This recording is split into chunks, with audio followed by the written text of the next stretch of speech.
अली अमीन गंडापुर कब तक वजीर आला खैबर पख्तूनख्वा रहेंगे? फैसल वावडा का अहम बयान आ गया। साबिक वफाकी वजीर फैसल वावडा ने दावा किया है कि अली अमीन गंडापुर बतौर वजीर आला खैबर पख्तूनख्वा मुद्दत पूरी नहीं कर सकेंगे। रमजान के बाद उनके लिए परेशानियां हैं। कराची में मीडिया से गुफ्तगू करते हुए फैसल वावडा का कहना था वो MNA, वफाकी वजीर और सेनेटर रहे हैं।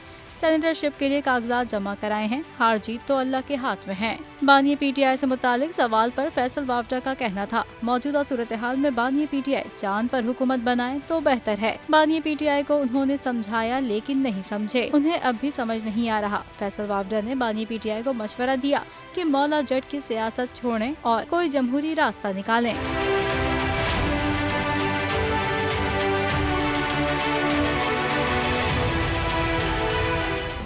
सब्सक्राइब करें और बेल दबाएं ताकि कोई खबर रह न जाए।